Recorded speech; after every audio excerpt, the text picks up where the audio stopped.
नमस्कार, मी Mangal. Welcome to my channel.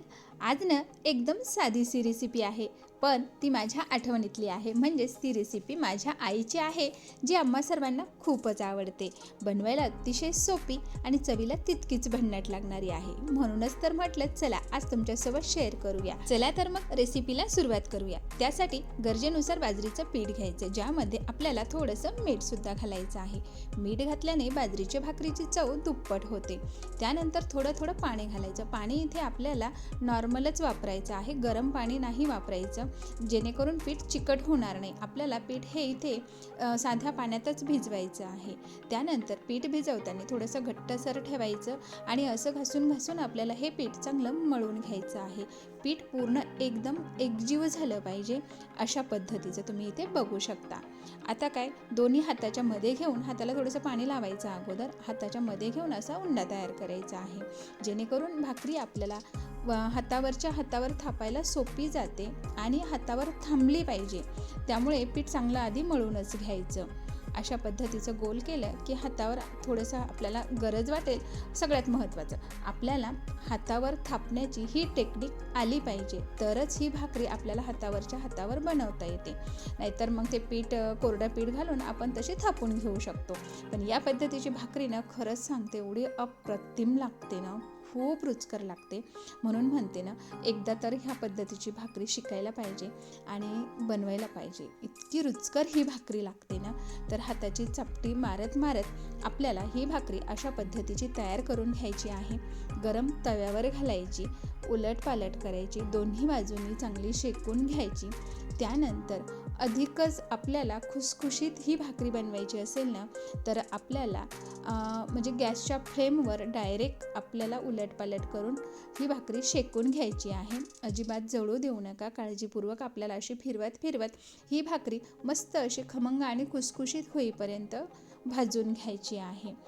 इतका सुगंध दरवळते ना, खरंच सांगते ना, अशा पद्धतीची बाजरीची भाकरी ना खायला म्हणजे असं म्हणतात ना की पोट भरेल पण मन भरणार नाही, अशी ही भाकरी आणि ठेचा तयार होतो. तुम्ही सुद्धा या पद्धतीची बाजरीची भाकरी बनवता का? बनवत असेल ना, तर नक्कीच कमेंट करून नक्की कळवा. मला माहिती आहे प्रत्येकाकडे कोणी तरी आजी, पणजी किंवा आई अशा पद्धतीची भाकरी नक्कीच बनवत असेल, ते सुद्धा मला नक्की कळवा.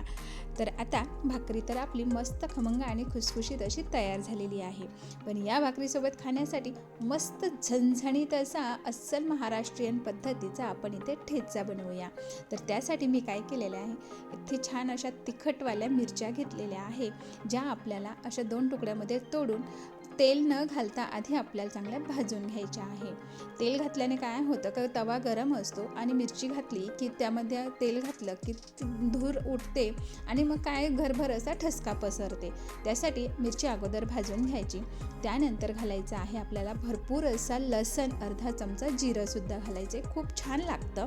त्यानंतर घालूया आपण तेल घालायचं. तुम्ही आता बघितलं ना किती धूर निघाला, पण मिरची भाजलेली आहे, त्यामुळे आपल्याला काय पटकन आपली ही क्रिया होऊन जाणार आहे.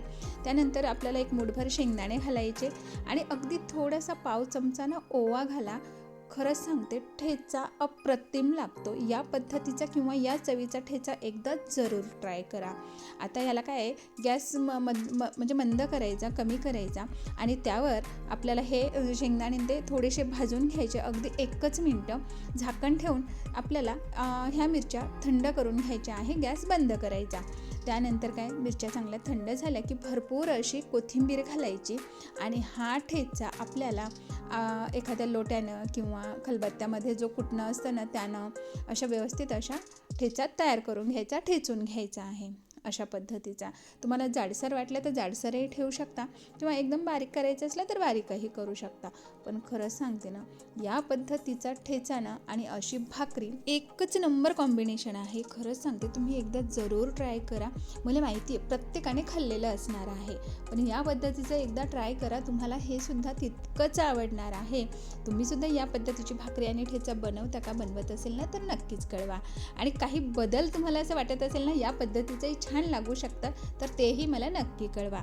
आता इथे आपला मस्त छान ठेचासुद्धा तयार झालेला आहे. भरपूर अशी कोथिंबीर घालायची. हवं तर तुम्ही त्यावर आणखी तेलही घालू शकता आवडत असेल तर, पण मी म्हणते की असंच हे खूप छान लागणार आहे. मग काय, मस्त भाकरी घ्यायची, त्यावर ठेचा घालायचा.